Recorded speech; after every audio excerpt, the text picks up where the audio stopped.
estar leyendo 1984 de Orwell y vamos a empezar desde la página 21. Con el suspiro profundo inconsciente que ni siquiera la presencia de la telepantalla le impedía soltar al inicio de su día de trabajo, Winston acercó el abelascribe, sopló para quitar el polvo del micrófono y se puso las gafas. Luego desenrolló y sujetó con un clip los 4 pequeños cilindros de papel que acababan de salir del tubo neumático que había a la derecha de su escritorio. En las paredes del cubículo había 3 orificios. A la derecha del abelascribe un pequeño tubo neumático para los mensajes escritos, a la izquierda otra más grande para los periódicos, y en la pared, al alcance de la mano, una gran ranura oblonga protegida por una rejilla de alambre. Esta última estaba pensada para tirar el papel sobrante. Había decenas de miles de ranuras iguales en el edificio, no solo en todos los despachos, sino también en los pasillos. Por alguna razón los llamaban agujeros de memoria. Cuando uno sabía que cierto documento debía ser destruido, incluso si encontraba un trozo de papel tirado por ahí, levantaba automáticamente la tapa del agujero de memoria más cercano y lo echaba en él. Donde una corriente de aire caliente lo arrastraba hasta los enormes hornos que había ocultos en las entrañas del edificio. Winston examinó los 4 tiras de papel que había desenrollado, cada cual contenía un mensaje de solo 1 o 2 líneas en la jerga abreviada, no exactamente nueva lengua, aunque consiste sobre todo en palabras de nueva lengua, que se emplean para su uso interno del ministerio. Decía así: Times 17.3.84 Discurso HM Dato erróneo África rectifica. Times 19.12.83 Previsiones cuarto trimestre PT 83 erratas verifica ejemplar actual. Times 14.2.84 Mindancia cita equivocada rectifica chocolate. Times 3.12.83 Informe Herendia HM doble Maslow Revs no persona reescribe tot enviat ante archiva. Con una leve sensación de euforia, Winston apartó el 4º mensaje. Era un trabajo intrincado y de responsabilidad, y más valía dejarlo para el final. Los otros 3 eran cuestiones rutinarias, aunque el segundo probablemente requería pasar tediosas listas de cifras. Winston tecló números atrasados en la telepantalla y pidió los ejemplares del Times, que salieron por el tubo neumático al cabo de unos pocos minutos. Los mensajes que había recibido se referían a artículos o noticias que por alguna razón se consideraba necesario alterar, o por utilizar el término oficial, rectificar. Por ejemplo, en el Times del 17 de marzo había aparecido que el hermano mayor, en un discurso del día anterior, había predicho que el sur de la India surgiría en calma, pero que Eurasia pronto lanzaría una ofensiva al norte de África. Sin embargo, el alto mando de Eurasia había lanzado la ofensiva en el sur de India y había dejado en paz al norte de África. Por ello, era necesario reescribir un párrafo del discurso del hermano mayor para que predijese lo que había ocurrido en realidad. O por dar otro ejemplo, en el Times del 19 de diciembre se había publicado las previsiones oficiales de la producción de distintos artículos del consumo en el 4º trimestre de 1983, que era también el 6º trimestre del 9º plan trienal. El ejemplar de hoy incluía los resultados reales que demostraban que las previsiones estaban totalmente equivocadas. El trabajo de Winston consistía en rectificar las cifras originales para que coincidieran con las otras. En cuanto al tercer mensaje se refería a un error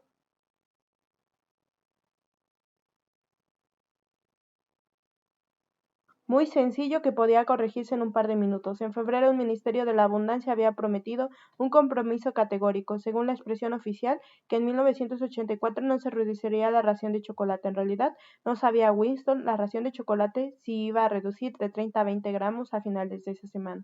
Lo único que había que hacer era sustituir la promesa original por una advertencia de que probablemente sería necesario reducir la ración en abril.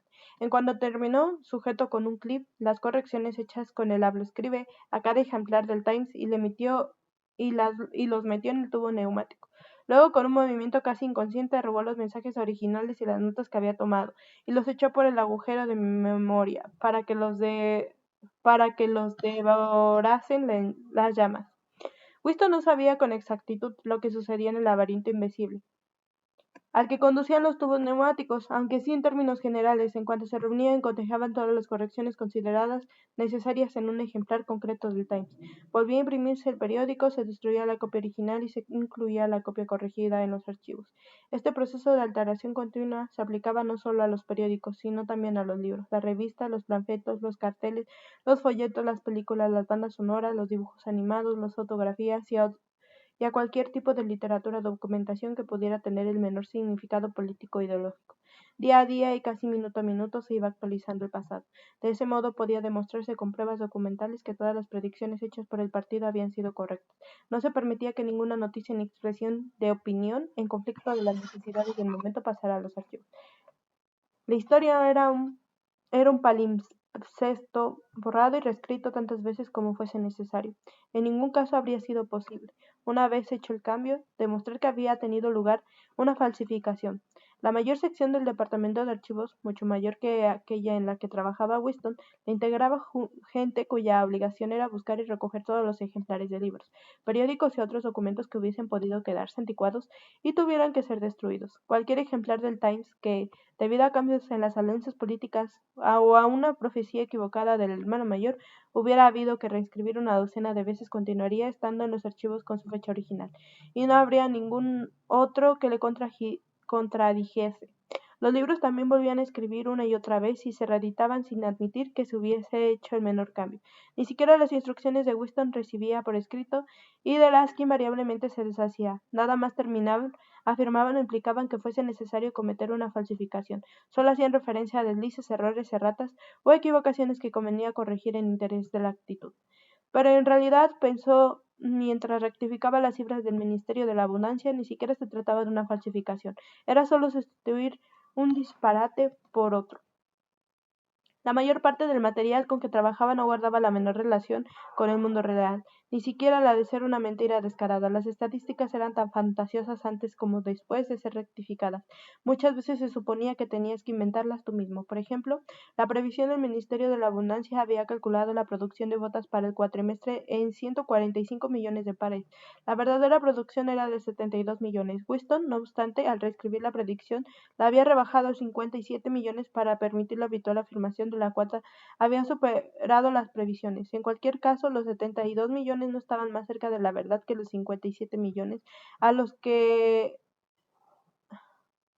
o que los 145 millones. Lo más probable era que no hubiese fabricado ninguna bota y aún más probable era que nadie supiera cuántas habían fabricado y que a todo el mundo trajera sin cuidado. Lo único que se sabía era que cada trimestre se registraba sobre el papel una cantidad astronómica de botas cuando la mitad de la población de Oceanía iba descalza. Y lo mismo ocurría con todos los datos archivados, grandes o pequeños. Todo se difuminaba en un mundo de sombras en el que incluso la fecha de los años se había vuelto poco viable. Winston echó un vistazo al otro lado de la sala. En el cubículo de enfrente, un hombre menudo, de barbilla oscuro y aspecto municioso llamado T. Judson, estaba trabajando con un periódico doblado sobre las rodillas, y a la boca muy cerca del micrófono al escribe daba la impresión de estar intentando que lo que decía fuese un secreto entre él y la telepantalla. Alzó la mirada y sus gafas lanzaron un destello hostil en dirección a Winston. Winston apenas conocía a T. Judson y no tenía ni idea de a qué se dedicaba. Los empleados del departamento de archivos no hablaban de una buena gana de su trabajo. En la sala larga y sin ventanas con doble hilera de cubículos, el incesante rumor del papeleo y el murmullo de las voces en los hablaescribes, había al menos una docena de personas a quien Winston ni siquiera conocía de nombre, aunque los veía ir y venir a diario a toda prisa por los pasillos o gesticular durante los 2 minutos de odio. Sabía que la mujer rubia del cubículo de al lado trabajaba día tras día buscando y borrando de la presa nombres de personas que habían sido vaporizadas, y por tanto se consideraba que no había existido, lo cual no dejaba de tener cierta lógica, pues su propio marido había sido vaporizado unos años antes, y unos cuantos cubículos más allá,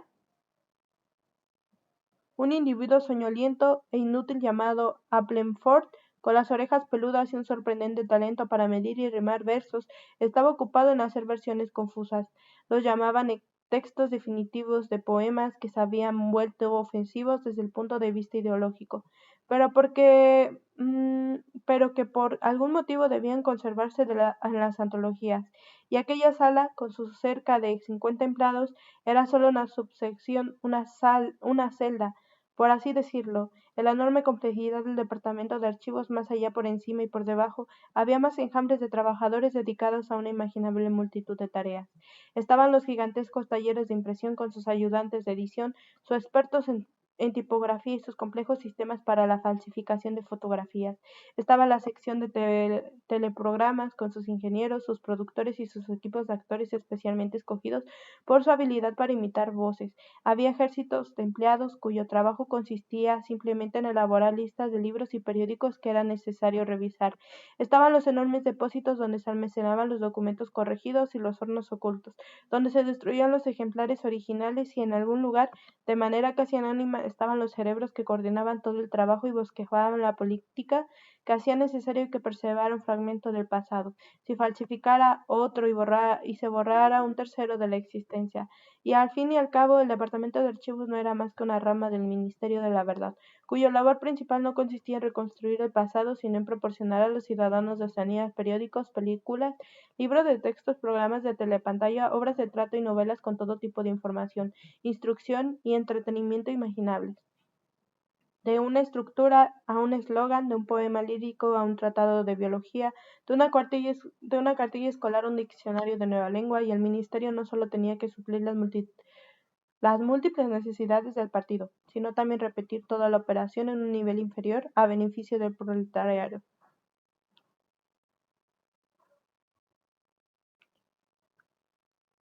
Había toda una cadena de departamentos dedicadas a la literatura, la música, el teatro y en general todos los espectáculos proletariados. En ellos se producía periódicos basura que solo contenían noticias deportivas, de sucesos y astrología, noveluchas sensacionalistas de 5 centavos, películas que resumbaban sexo y cancioncillas sentimentales que se componían por medios enteramente mecánicos en una especie de calidoscopio particular llamado versificador.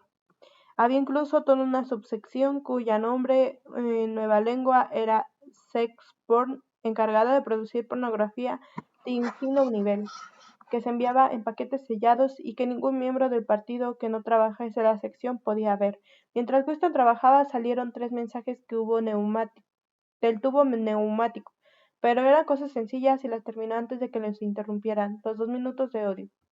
Cuando terminó el odio, volvió a su cubículo, cogió el diccionario de nueva lengua del estante, apartó el habla escribe a un lado, se limpió las gafas y empezó su labor principal de esa mañana. El mayor placer en la vida de Winston era su trabajo. La mayor parte era tedioso y rutinario, pero también incluía tareas tan difíciles e intrincadas que podías perderte en ellas como en las profundidades de un problema matemático. Dedicados casos de falsificación en los que solo podías guiarte por tu conocimiento de los principios de Sosin y tu intuición, de lo que el partido quería que dijeras. A Winston se le daban bien las cosas. En una ocasión incluso le habían confiado la rectificación de los editoriales del Time, que estaban totalmente escritos en nueva lengua.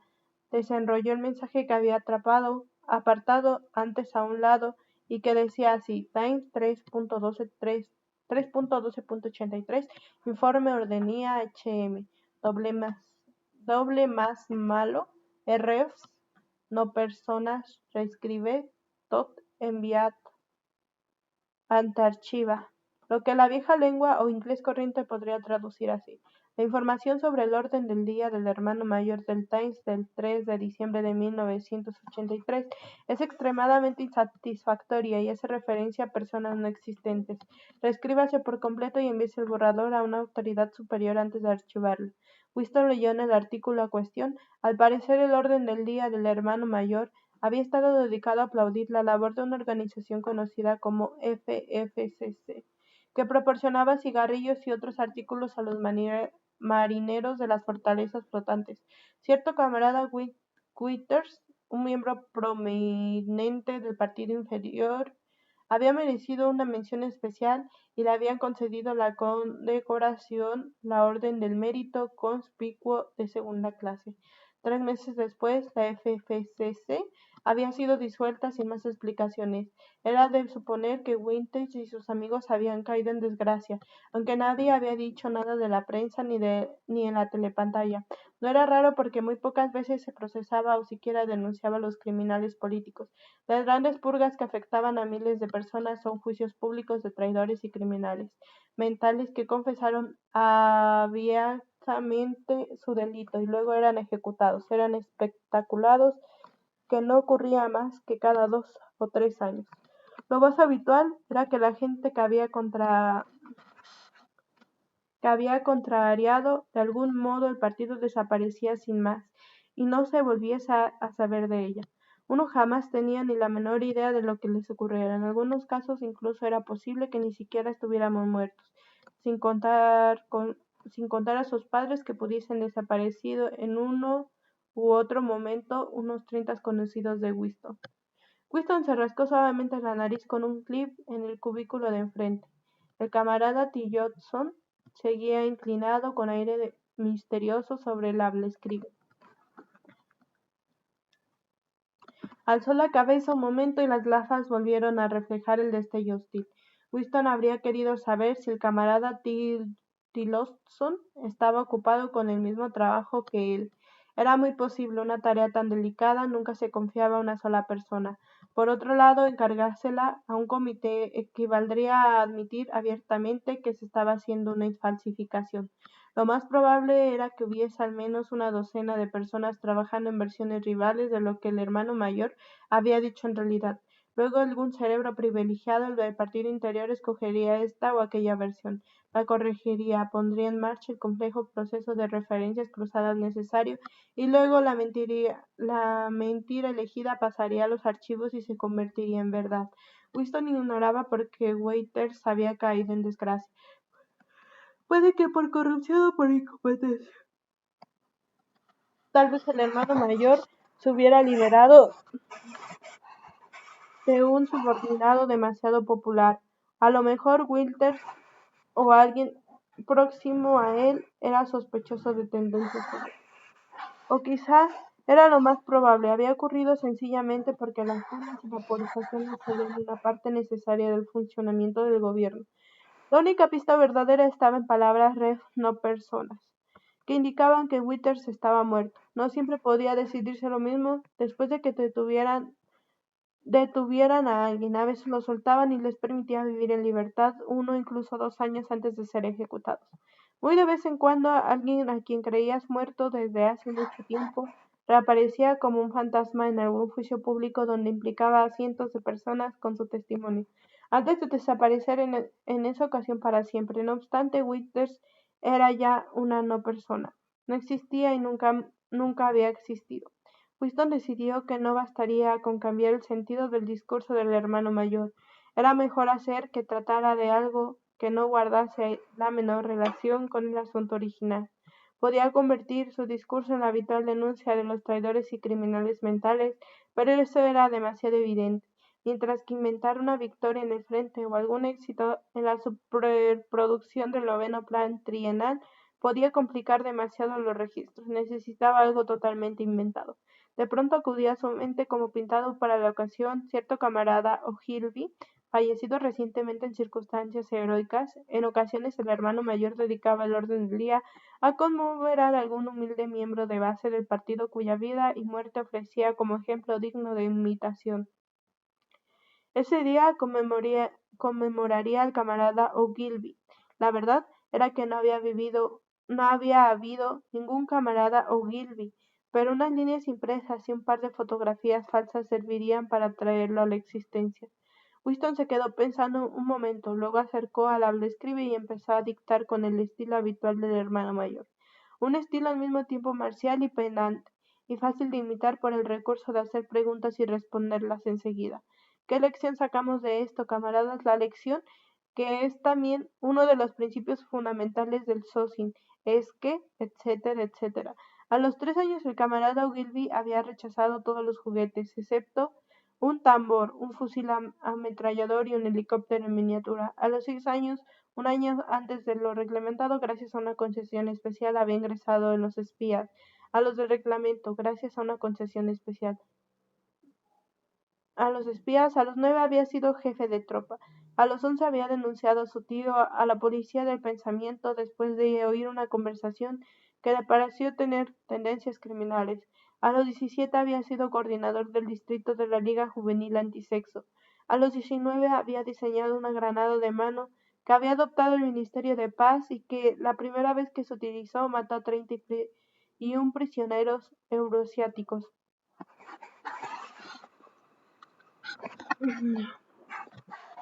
A los 23 había fallecido en un acto de servicio, perseguido por aeroplanos a reacción enemigos, mientras sobrevolaba el Océano Índico con unos despachos de suma importancia. Había saltado al mar desde el helicóptero con los despachos y la ametralladora. Un final, decía el hermano mayor, que era imposible considerar sin sentir envidia. El hermano mayor añadía unas cuantas observaciones sobre la pureza y la dedicación de la vida del camarada Ogilvy. Era abstemio y no fumaba, no tenía otra afición que la hora que pasaba a diario en el gimnasio y había hecho voto de celibato, pues creía que el cuidado de una familia era incompatible con la devoción del deber 24 horas al día. No tenía otro tema de conversación con los principios de Sophie, ni otro objetivo en la vida que la derrota del enemigo euroasiático, la persecución de los espías, sabotajeados, criminales mentales y traidores en general. Winston dudó sin conceder o no al camarada Ogilvy la orden del mérito conspicuo. Al final decidió no hacerlo por las muchas referencias cruzadas innecesarias que eso acarrearía. Una vez más miró a su rival en el cubículo de enfrente. Algo parecía decirle con toda certeza que Johnson estaba ocupado en la misma tarea que él. Era imposible saber que la versión adoptaría el final, aunque tenía la firme convicción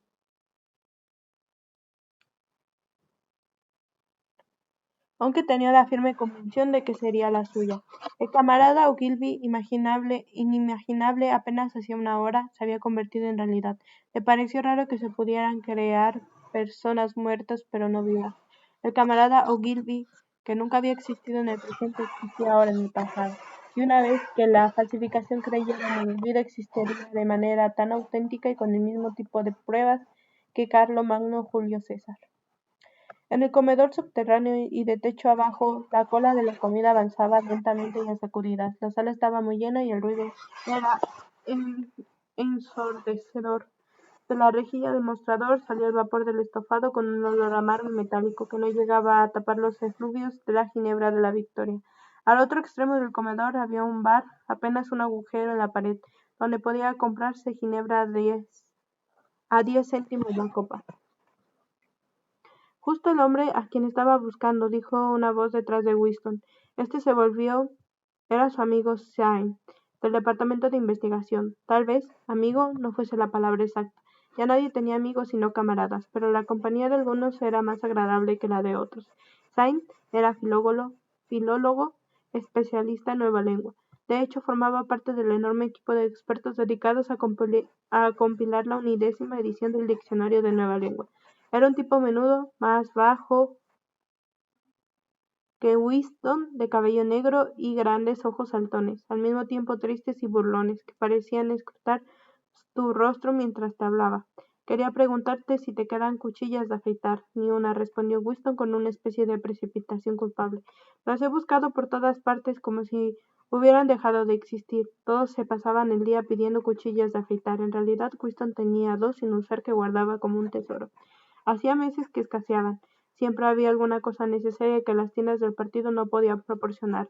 Unas veces eran botones, otras lanas de tejer, otras cordones para los zapatos y ahora eran cuchillas de afeitar. Solo se podían conseguir, y eso con suerte buscándolos de manera más o menos furtiva en el mercado libre. Llevo 6 semanas utilizando la misma, añadió faltando a la verdad. La cola dio otro tirón hacia adelante. Cuando se detuvo, Winston se volvió otra vez hacia Syme. Los dos cogieron una bandeja metálica grasienta de una pila que había al extremo del mostrador. ¿Fuiste ayer a ver ahorcar a los prisioneros? Preguntó Syme. Estaba trabajando, respondió Winston con indiferencia. Ya lo veré en el cine. Un sucedáneo muy poco adecuado, dijo Syme. Sus ojos burlones recorrieron el rostro de Winston. Te conozco. Parecieran decir los ojos. Te tengo calado. Sé muy bien por qué no fuiste a ver ahorcar a esos prisioneros. A su estilo intelectual, Sain era un octoroso virulento, hablaba con una desagradable delectación de los ataques del helicóptero contra los pueblos enemigos de los judicios, y las confesiones de los criminales mentales, de las ejecuciones de los sótanos del Ministerio del Amor. Para poder hablar con él, había que hacer un esfuerzo por apartarlo de esos asuntos y enredarlo, en lo posible, en los tecnicismos de la nueva lengua, en los que era tengo una autoridad. Winston le dio un poco la cabeza para esquivar el escrutinio de los grandes ojos negros. Fue una buena ejecución, dijo Syme haciendo memoria. En mi opinión, cuando les atan los pies se echa a perder el efecto. Me gusta verlos patalear, sobre todo al final, cuando sacan la lengua de color azul, un azul brillante. Es el detalle que más me gusta. Siguiente, por favor, chilló la prole del cuchillarón y el delantal blanco. Winston y Syme empujaron las bandejas por debajo de la rejilla. En cada una de ellas echaron el almuerzo reglamentario, un bote metálico de estofado rosado, un mendrugo de pan, un cubito de queso, un tazón de café de la Victoria, sin leche y una tableta de sacarina. Debajo de aquella telepantalla hay una mesa libre, dijo Syme. Cojamos una ginebra por el camino.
La ginebra se servía en tazones de porcelana sin asas.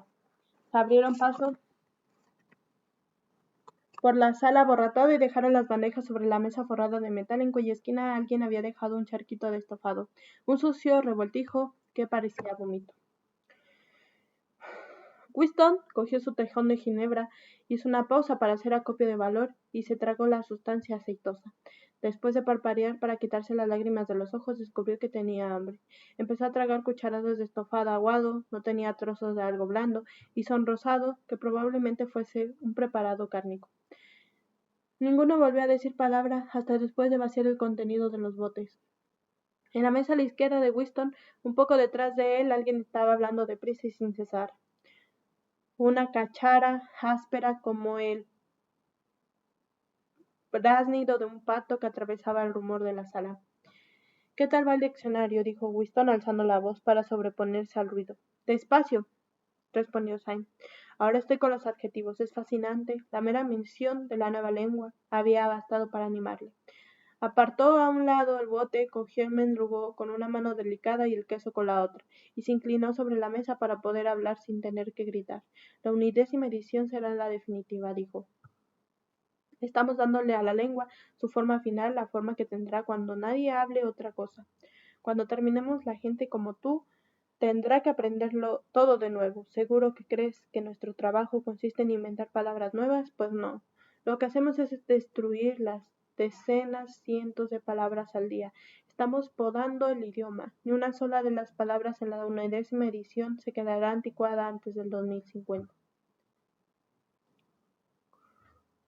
Mordió hambriento el pan y engulló un par de bocados. Luego consiguió, hablando con una especie de apasionado pedante. Su rostro delgado y moreno se había animado, sus ojos habían perdido la expresión burlona y se había vuelto casi soñolientos. La destrucción de palabras es muy hermosa, por supuesto. Lo que más sobran son verbos y adjetivos, pero hay cientos de sustantivos de los que se pueden prescribir. Y no solo por los sinónimos, sino también por los antónimos, y al fin y al cabo, ¿qué justificación tiene una palabra que no es más que lo contrario de otra? Cualquier palabra incluye a su contrario. Fíjate, por ejemplo, en la palabra bueno, si tenemos esa palabra, ¿de qué nos sirve? ¿Malo? No bueno. Es igual, incluso mejor porque es exactamente el contrario, mientras que la otra no lo es. O si lo que quieres es reforzar la palabra bueno, ¿para qué queremos toda una serie de palabras vagas e inútiles como excelente, espléndido y otras parecidas?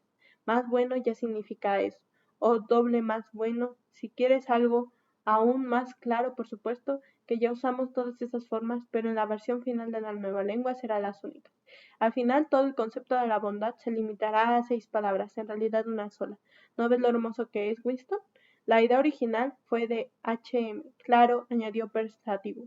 Una especie de insulsa animación iluminó el rostro de Winston al oír mencionar al hermano mayor. No obstante, Syme detectó enseguida cierta falta de entusiasmo. No aprecias la nueva lengua en lo que vale, Winston dijo casi con tristeza. ¿Piensas en vieja lengua? ¿Hasta cuándo escribes? He leído algunos de los artículos que escribes en el Times. Están muy bien, pero no dejan de ser traducciones. En el fondo, prefiero seguir utilizando la vieja lengua con todas sus vaguedades y sus matrices inútiles. No comparen la belleza de la destrucción de las palabras. No sabes que la nueva lengua es el único idioma del mundo cuyo vocabulario se reducirá cada día. Winston lo sabía. Claro. Trató de esbozar una sonrisa comprensiva sin atreverse a decir nada. Syme dio otro bocado al pan moreno, lo mascó un poco y continuó. ¿No ves que el objetivo final de la nueva lengua es reducir el alcance del pensamiento? Al final conseguiremos que el crimen del pensamiento sea literalmente imposible, porque no habrá palabras con las que expresarlo. Todos los conceptos necesarios se expresarán exactamente con una palabra cuyo significado estará rígidamente definido, y cuyos significados subsidiarios se habrán borrado y olvidado. En la 1ª edición ya casi lo hemos conseguido, pero el proceso tendrá que seguir cuando tú y yo hayamos muerto.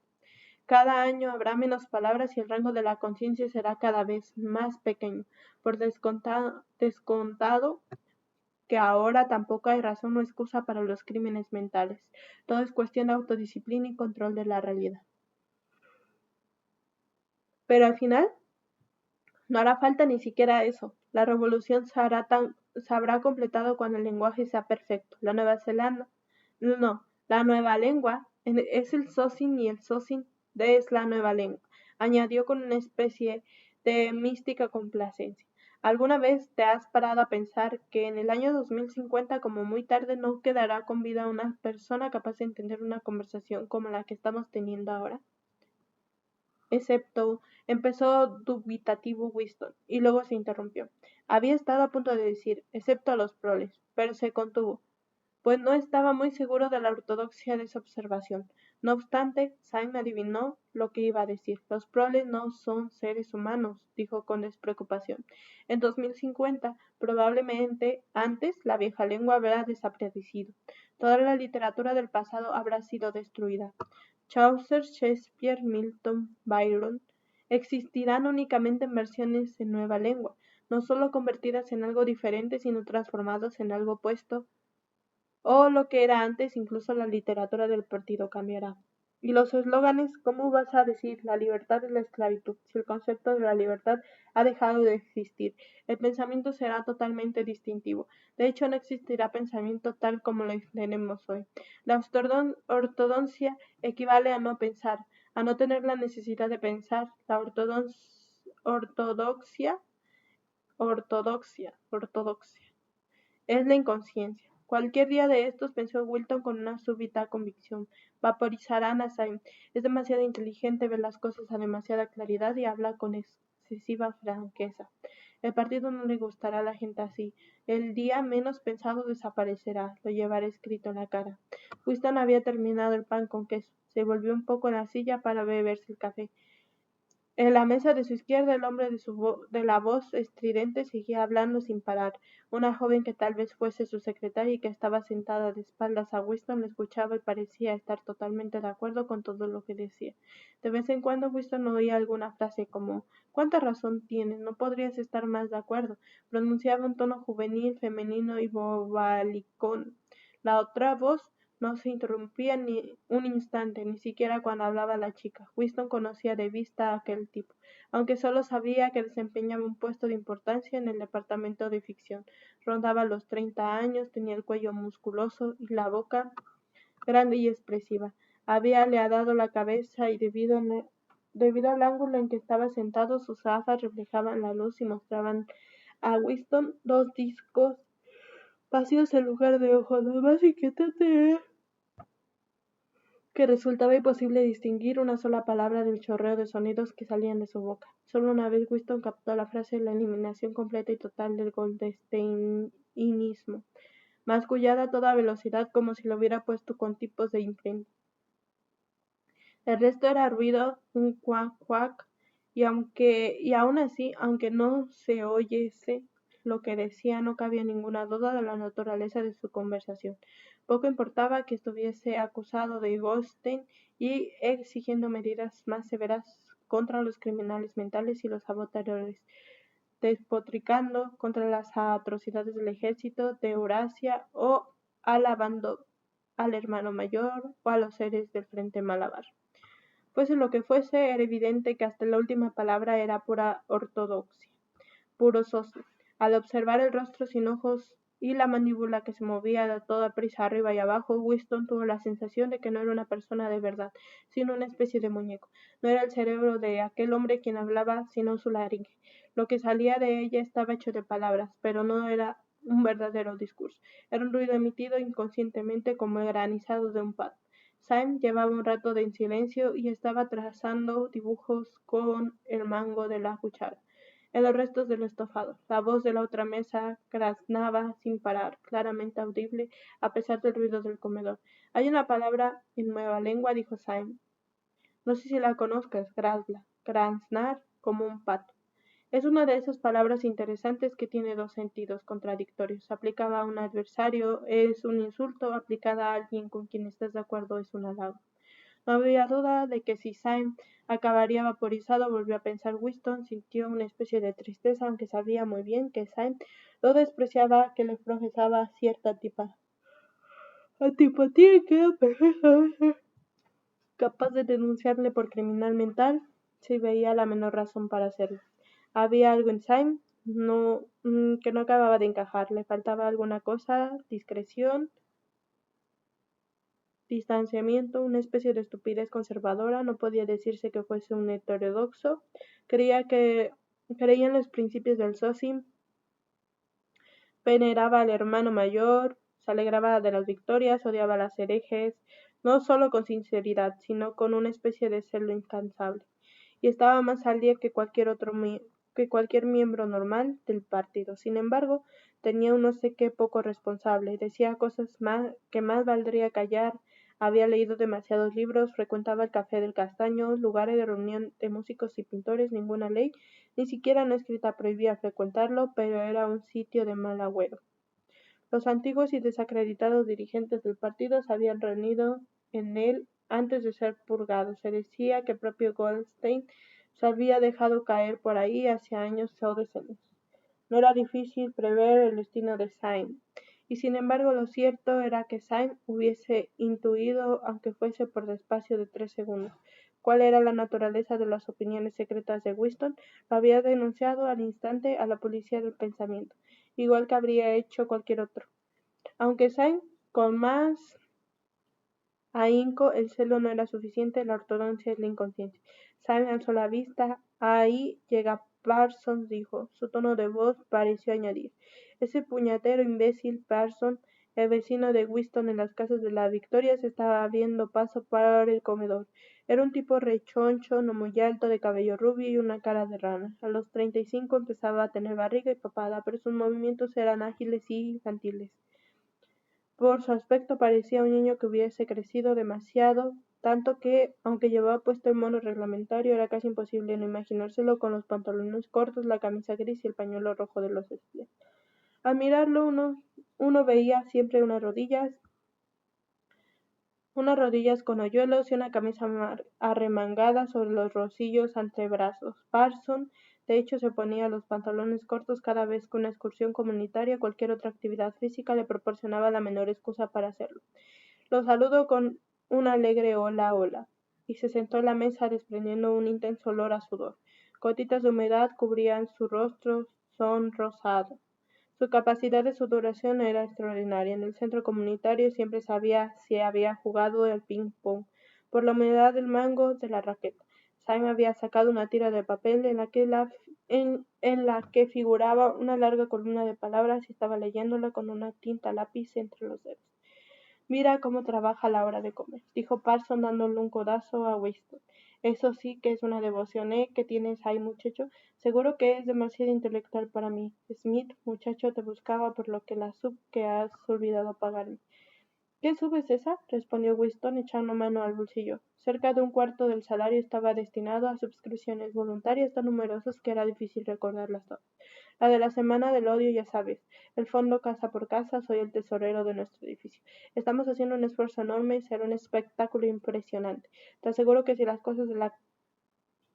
casas de la Victoria no tienen más banderas que ningún otro edificio de la calle no será por culpa mía. Me prometiste $2. Winston encontró y le entregó 2 billetes sucios y arrugados que Pearson anotó en un cuaderno de apuntes con la pulcra caligrafía del alfabeto. A propósito, amigo, añadió, me he dicho que mi crío te disparó ayer con unas tirachinas. Le eché un buen rapapolvo. De hecho, le dije que si volvió a hacer le quitaría las tirachinas. Creo que estaba un poco disgustado por no haber podido asistir a la ejecución. Le disculpó Winston. Ah, bueno, quiero decir que ese es el espíritu adecuado, ¿no? Son unos críos muy traviesos, pero si se trata de devoción, no pienses más que en los espías y en la guerra, claro. ¿Sabes lo que hizo el sábado mi hija cuando su tropa salió de excursión cerca de Beckmaster?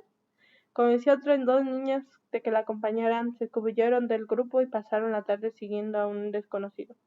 Estuvieron siguiéndolo más de 2 horas por el bosque y luego cuando llegaron a Amsterdam lo denunciaron a una patrulla. ¿Por qué? Preguntó Winston, un tanto desconcertado. Parson prosiguió triunfante. Mi niña estaba convencida de que era una especie de agente enemigo. Podían haberle lanzado un paracaídas, por ejemplo, pero escucha, muchacho, ¿qué crees que la puso sobre su pista? Vio que llevaba unos zapatos raros. Dijo que nunca había visto a nadie con esos zapatos, así que supuso que sería extranjero. No estaba mal para ser solo una mocosa de 7 años, ¿eh? ¿Qué le pasó al hombre? Preguntó Winston. Ah, eso no lo sé claro, pero no me sorprendería si Parson hizo el gesto de apuntar un rifle y chasqueó la lengua para imitar el sonido de un disparo. Bien, dijo Syme, abstraído y sin levantar la vista del papel. Por supuesto, no podemos permitirnos corregir riesgos, asintió Winston en tono. A eso me refería, estamos en guerra, coincidió Parson. A modo de confirmación, un toque de trompeta flotó de la telepantalla que había justo sobre sus cabezas. No obstante, esta vez no se trataba de la proclamación de una victoria militar, sino solo de un anuncio del Ministerio de la Abundancia. Camaradas, gritó con una emocionada voz juvenil. Atención, camaradas, tenemos una gloriosa noticia que comunicarnos. Hemos ganado la batalla de la producción. Los resultados de producción de todos los artículos de consumo demuestran que el año pasado el nivel de vida aumentó, nada menos que el 20%. Esta mañana ha habido manifestaciones espontáneas e incontenibles en toda Oceanía. Cuando los obreros salieron de las fábricas y las oficinas y desfilaron por las calles con pancartas vitoreando al hermano mayor para agradecerle la vida nueva y feliz que su sabio liderazgo nos ha proporcionado. He aquí algunas de las cifras: alimentos, la expresión "la vida nueva y feliz" se repitió varias veces. Últimamente se había convertido en una de las favoritas del Ministerio de la Abundancia. Atento al toque de trompeta, Parson se quedó escuchando solemne y boquiabierta con una especie de aburrimiento edificante. Era incapaz de entender las cifras, pero sabía que de un modo u otro era un motivo de satisfacción. Había sacado una pipa grande y mugrienta, llena hasta la mitad del tabaco carbonizado. Con la ración de 100 gramos de tabaco a la semana rara vez se podía llenar una pipa hasta arriba. Winston se estaba fumando un cigarrillo de la Victoria que sostenía con mucho cuidado en posición horizontal. La nueva ración no entraba en vigor hasta el día siguiente y solo quedaban 4. De momento había cerrado los oídos a los ruidos más lejanos y estaba escuchando solo lo que emanaba de la telepantalla. Al parecer había habido manifestaciones para agradecer al hermano mayor que aumentara la ración de chocolate a 20 gramos por semana. Y eso que, un día antes recordó, habían anunciado que la ración se reduciría a 20 gramos por semana. ¿Sería posible que se lo tragaran al cabo de solo 24 horas? Pues sí, Parsons se lo tragó sin más, con la estupidez de un animal. La criatura sin ojos de la otra mesa se lo tragó fanática y apasionadamente, con un furioso deseo de desenmascarar, denunciar y vaporizar a cualquiera que pudiera insinuar que la semana anterior la ración había sido de 30 gramos. Sam también se lo tragó, aunque de un modo más complejo que implicaba recurrir al doble pienso. ¿Acaso era el único que seguía teniendo memoria? La telepantalla seguía vertiendo estadísticas increíbles. En comparación con el año pasado, había más comida, más ropa, más casas, más muebles, más utensilios de cocina, más combustible, más barcos, más helicópteros, más libros y más recién nacidos. Más de todo excepto enfermedad, delitos y locura. Año tras año y minuto a minuto, todo aumentaba vertiginosamente. Igual que Sam, Winston había cogido la cuchara y estaba trazando dibujos con un reguero de sal que había sobre la mesa. Meditó enfadado sobre la textura física de la vida. ¿Había sido siempre así? ¿La comida siempre había tenido ese sabor?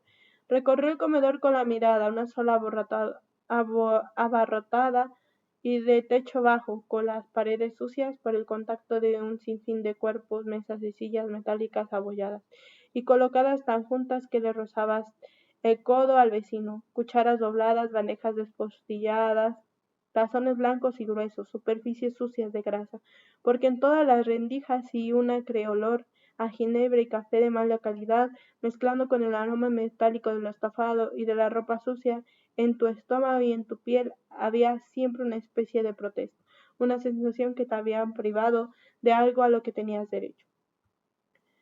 Cierto que no conservaba ningún recuerdo muy distinto. No recordaba con claridad ningún momento en que hubiese habido suficiente comida.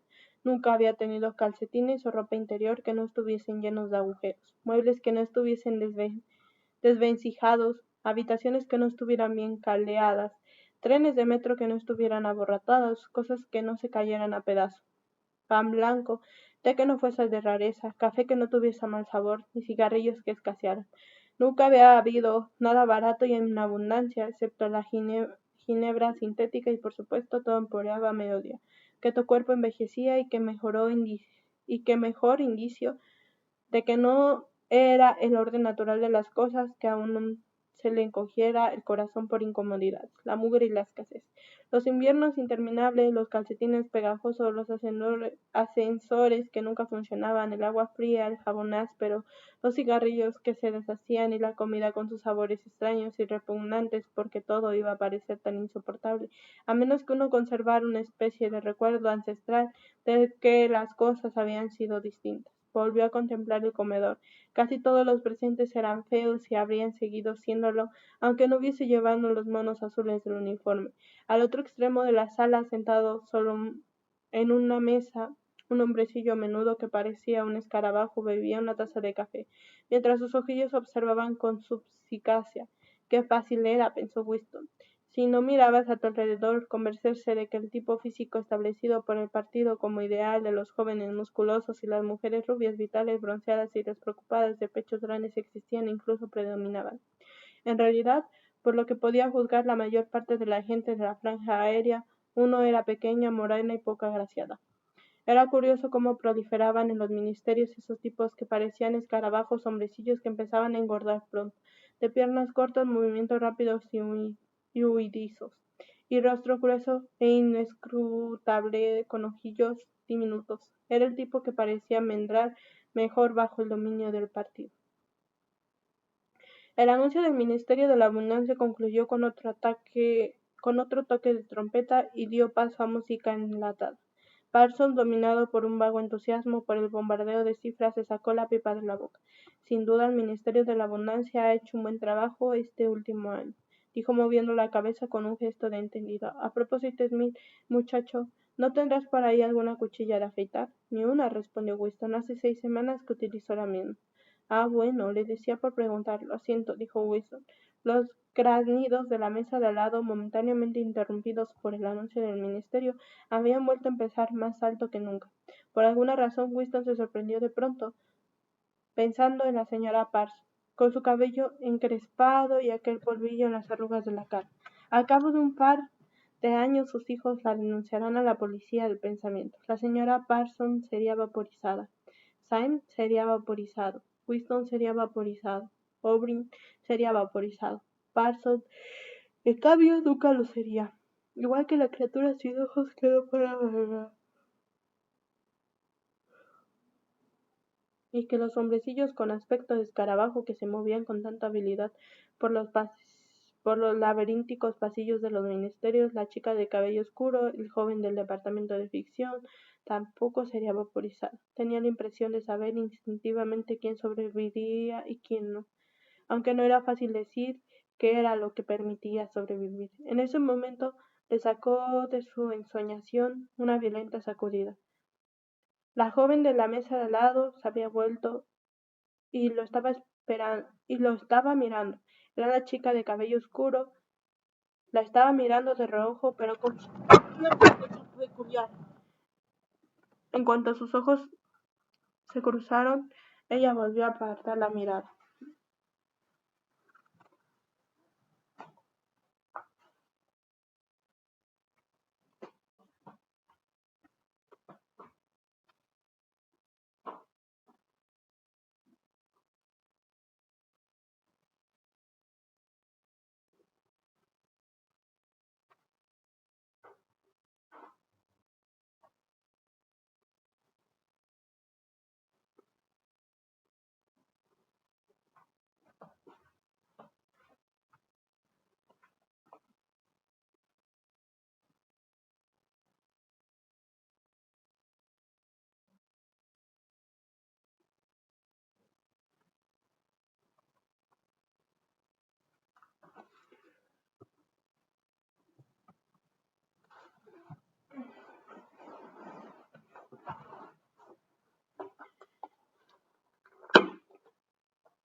El sudor empezó a recorrerle la espina dorsal. Sintió una terrible punzada de terror, que desapareció casi enseguida, pero le dejó una especie de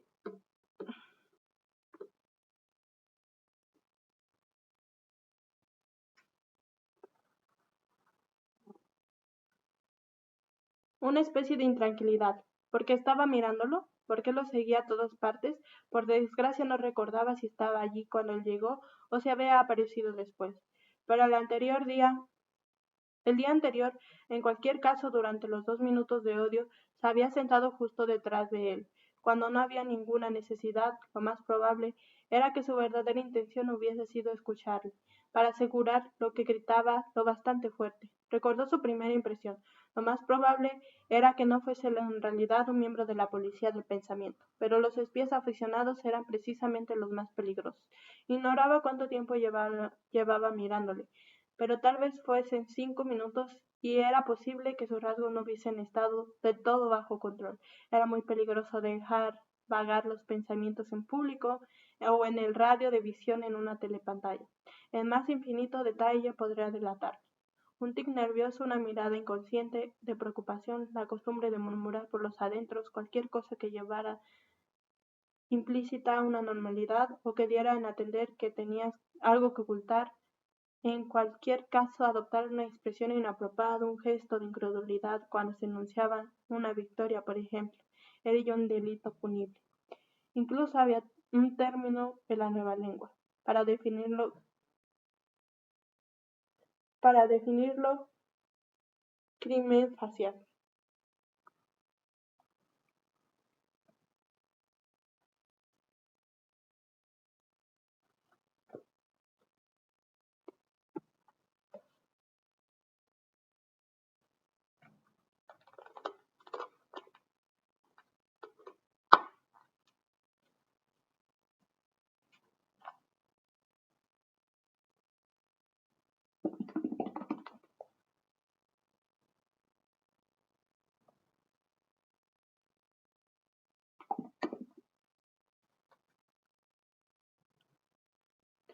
La joven había vuelto a darle la espalda.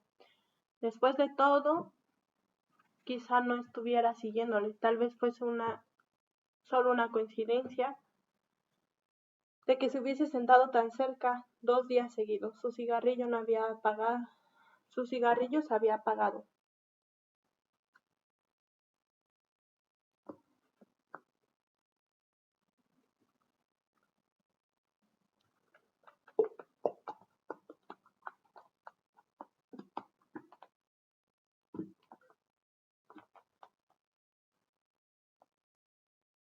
Y lo dejó con cuidado al borde de la mesa. Terminaría de fumárselo después del trabajo. Si lograba pedir que se cayera el tabaco, era bastante probable de que la persona de la mesa de al lado fuese confidente de la policía, del pensamiento. Y aún lo era más que al cabo de 3 días él acabara en los sótanos del Ministerio de Amor. Pero esa no era la razón para despreciar un cigarrillo. Syme dobló la tira de papel y se la guardó en el bolsillo. Barson empezó a hablar otra vez. ¿Te he contado alguna vez? Dijo riéndose, con la boquilla de la pipa en la boca, que en cierta ocasión mis 2 chiquillos le pegaron fuego a la falda de una vendedora en el mercado porque debieron envolver salchichas en un cartel con un retrato de H&M. Se acercaron las hurtadillas y le apagaron fuego con una caja de cerillas. Creo que le causaron quemaduras bastante graves. Vaya, un par de granquillas. Pero más listos que el hambre. Hoy en día reciben una formación de primera los espías, incluso, incluso mejor que en mis tiempos. ¿Qué dirían? ¿Qué dirías que les han regalado la última vez? Unas trompetillas para escuchar por los ojos de las cerraduras. Mi niña trajo una a casa la otra noche. Lo probó en la puerta del salón y dijo que oía 2 veces mejor que aplicando el oído en la cerradura. Claro que no es más que un juguete, pero es una mala manera de acostumbrarlos desde niños, ¿eh? En esos momentos la telepantalla soltó un penetrante silbido. Era la señal para volver al trabajo. Los tres se pusieron de pie en un salto para ir a galopearse con los demás adelante de los ascensores y el cigarrillo de Winston terminó de vaciarse.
Winston estaba escribiendo en su diario. Sucedió hace 30 años, una noche oscura en una callejuela cerca de una de las grandes estaciones de ferrocarril. Ella estaba de pie cerca de un portal a la luz de una farola que apenas iluminaba nada. Tenía el rostro juvenil y muy maquillado. En realidad fue el maquillaje lo que me llamó la atención, su blancura como la de una máscara y los labios rojos y brillantes. Las mujeres del partido nunca se pintan. No había nadie más en la calle y ninguna telepantalla. Me pidió $2. Yo, de momento le resultó demasiado difícil continuar. Cerró los ojos y se los apretó con los dedos, tratando de extirpar aquella imagen recurrente. Tuvo la tentación casi irreprimible de ponerse a gritar palabrotas o golpear con la cabeza contra la pared, volcar la mesa y lanzar el tintero por la ventana. De cualquier cosa ruidosa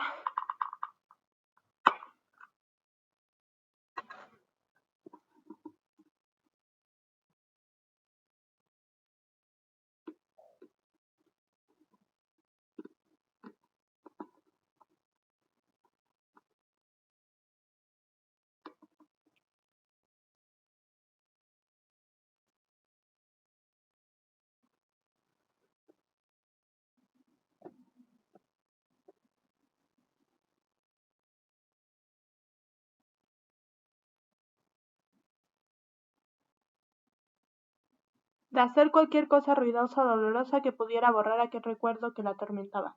Tu peor enemigo, pensó, era tu propio sistema nervioso. Cuando menos lo esperabas, la tensión acumulada en tu interior podía traducirse en un síntoma visible. Recordó a un hombre con el que se había cruzado por la calle hace unas semanas, un individuo normal, miembro del partido de 35 o 40 años, alto y delgado, que llevaba un maletín en la mano. Estaban a unos pocos metros cuando del lado izquierdo de la cara del hombre se contrajo una especie de espasmo. Volvió a ocurrir justo en el momento en que se cruzaron. Solo fue una contracción nerviosa, un temblor tan rápido como el obturador de una cámara, pero era evidente que se trataba de un tic habitual.